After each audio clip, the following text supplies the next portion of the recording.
Hello, hello. Let's do emergency regular army. So for this stage, while it is doable with LS, I would recommend that you have the 4 Kings and Chalice and Hand of Rumble.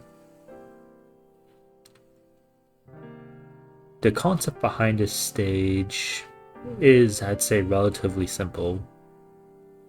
We have to have our anti-air to handle the UFOs, which is Krooster here. And then once the middle is opened up, we can start dealing with everything else. So we immediately put down Krooster and we activate her skill to kill the first UFO on the left.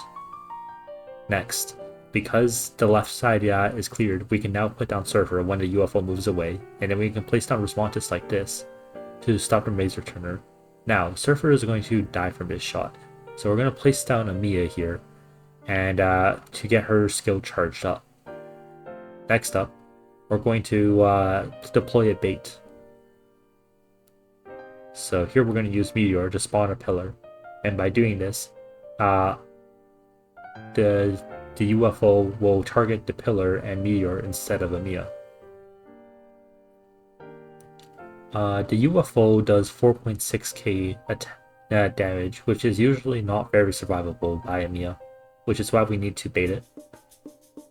Also note that I've placed her in the Krooster's field, but you don't need to, and honestly you probably shouldn't if you have an OSB gen. You can place her one down, one right instead, facing left. So here's the first major threat on this map, W. So she's very annoying because she just runs around in the middle, hitting anything that's visible. And so we're just going to use Holderer here to stun. Notice that we have congestion, which makes it so that it is we can't deploy the amount of operators we normally would want to. That's why we have to use Borderer here. Otherwise, what we would do instead is deploy Gray and also deploy other operators to repeatedly pillar her to keep her distracted. So here's the second wave of UFOs, and the moment they come into range, we activate Krooster skill. I activated Krooster a little late here, which is why the first UFO managed to get away. Although it will loop back in, which is why it's not a problem. Now, we should start preparing for the boss that will spawn from the bottom left box.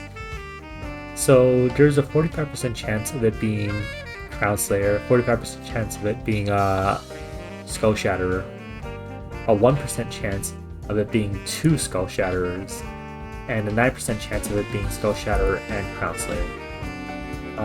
What this basically means is deploy your bait. The reason why we have Cal here is that first, she heals Krooster, and second is because Monster is a tanky body to have Skull Shatterer basically be distracted by. And she also slows down the Imperial drones, so you'd like that. Now these Death Veil Assassins are kind of annoying. If you do not have Ines, you will have to block them to reveal them, but their invisibility also immediately turns back on when they're unblocked, which is why you have to just repeatedly throw bodies at them. But since we have Holderer here, we're just going to activate skill 2, and then he's going to do it for us. He's just going to stun lock it for us. But that is the stage.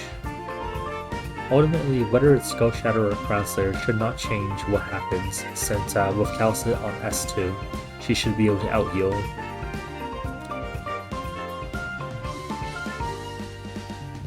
That's that.